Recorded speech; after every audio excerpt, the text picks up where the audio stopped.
Hey, welcome to the Joe Silverback Show. This is one of the first videos I'm doing in terms of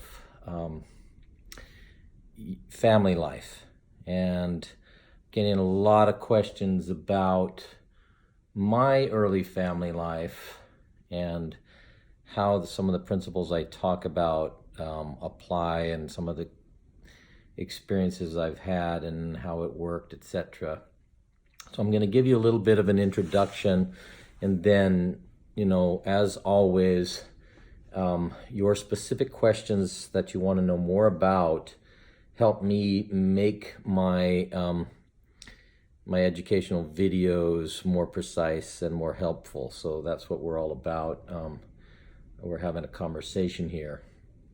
So when I was 24, I met the wise man, Martin, who was 75, and for the next 10 years, he stuck his finger in my face, always pushing me to be better at some of the principles that we're talking about. And one of the first principles that he talked about was something that we could in philosophy is called know thyself. So his question to me was, what are your plans for the next 50 years? And at 24, I had just traveled all over I'd graduated from college, traveled all over the world, and was like a lot of young people at that time, and even today, where I was just floating and I didn't know what I was doing for the next 50 minutes. So, but that grew on me, and over 10 years, that became a part of my MO. Who am I? What do I want? Where am I going? How am I going to get there? What's my purpose? So that question led into two big questions. What is your purpose? What do you want to do for the rest of your life? What's your driving interest? And at the time, I was debating between going back to graduate school and getting a PhD in literature and writing, or and teaching, or following my dad's push to go to law school. But I had this inclination toward writing, although I thought it was not practical. So Martin told me to go into here and answer the question intuitively. So I did, and I determined I wanted to be a writer. Now, the woman I was with Corinne, my children's mother, she wasn't my children's mother at the time, but we were dating, and she was from France, and she was moving out here to live with someone who she thought was going to go to law school. So when I proposed to her, finally, her first question was, well, what are you going to provide for me? And by that time, I had been working with these principles enough to know how I wanted to respond to that. And I said, I'll always provide a roof over your head. I'll always love you, provide a roof over your head with food to eat. And if that's not enough, there's the door. In other words, I had to, become clear on who I was, what I wanted, where I was going, and set the center of my universe before I could ask some woman who I was in love with to follow me. And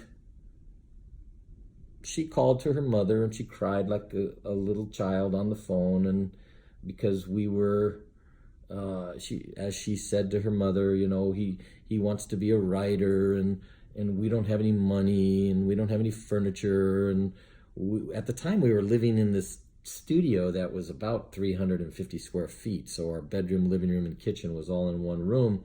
But I walked outside the door and I said, well, there's the Pacific Ocean, honey, isn't it wonderful? Well, the point I'm trying to make is a man doesn't have to have wealth. He has to have internal strength. He doesn't have to have, he's better off if he has established something stable financially. But the best thing in the world that can happen to a couple is bonding with a belief in a man's ability to be a protector and provider. And that's what I was working with the Silverback Principle as a young man. And my wife somehow believed in me, and we started with nothing. So that was the first principle of the Silverback in starting off as a young couple. And Martin's advice to me all the time was to think about what my woman needed. Always think about what my woman needed. And what my woman needed was a stable, secure place so that when we started to have family, she would feel secure and confident and protected. So his second comment to me, and the second gorilla Silverback responsibility, is to not just think about what your woman needs, but what that future child needs. And not what your woman wants, but what she needs. And what she needs is some home, some security for when she has a baby, and some sense of security for how she's going to be able to provide and take care of that baby. That's got to be something that you are willing to embrace as a young Silverback and take on. And if you stick to those principles, then your position of being the leader that you're born to be becomes more real to a woman. So Martin also taught me at this early stage that a man was superior to a woman in his ability to be a good leader. A man was superior to a woman in his ability to be a good leader. He also said a woman is superior to a man in her ability to give birth. So those are the two nature principles for young couples that I want to discuss.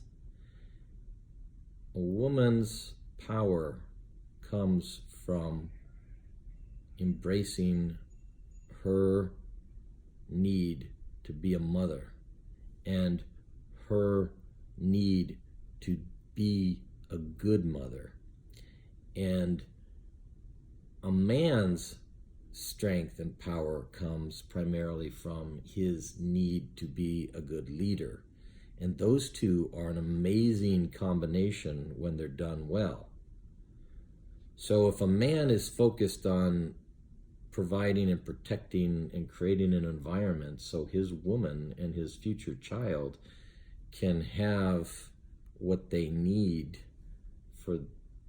to have a well taken care of family, then everything works well together.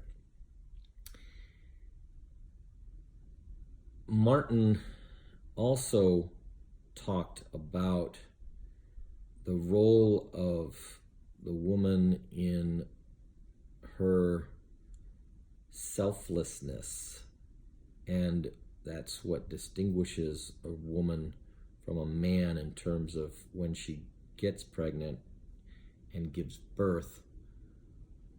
There's something that a woman has, her consciousness in carrying a child for 9 months, that transforms a woman into the mother.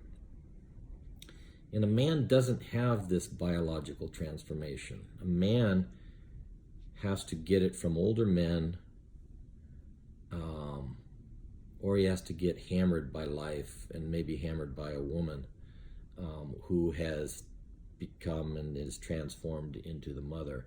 And a lot of trouble with young families and couples have to do with the transformation of a woman to a mother makes her emotional maturity often greater than a man. So if a man is a little bit older and more mature, then there can be that balance. If they're about the same age as Corinne and I were, then he needs the older Silverback sticking his finger in his face to remind him of what he needs in order to give that woman what she needs. So it's like this: a man gives something to his woman that when she has that fulfillment from her man, she can give to the child and give to the family and come full circle back to her leader, husband, mate, primate, Silverback. So that's the foundation for the principles of the Joe Silverback show in relationship to men and women and family life.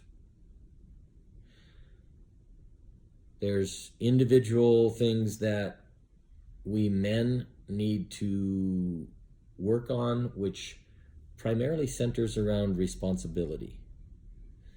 And when we're focused on our responsibility as the Silverback, we get reflected back to us the benefits from our woman, because there's nothing greater that a man can know in a monogamous heterosexual couple than a woman who looks up to him and admires him and is grateful for him being in her life because he is a good provider and protector. And equally so, there's nothing greater that a woman can have reflected back to her than a husband who's satisfied because his woman is taking care of him well, and maybe even more importantly for the woman, a child who is reflecting back the strength, the beauty, the love that he's been given because he or she has been provided a stable, loving home environment.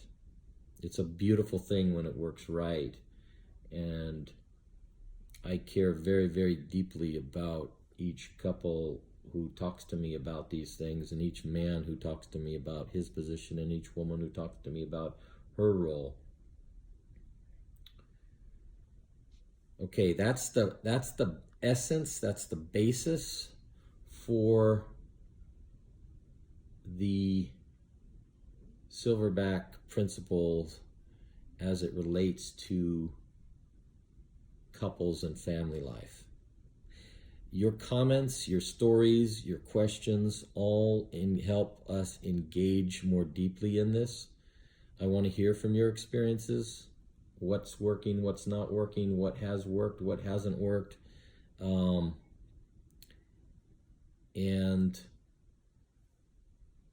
there's going to be a series of these that you can link up to on the channel under family life, and look forward to keeping the conversation going. Okay, bye.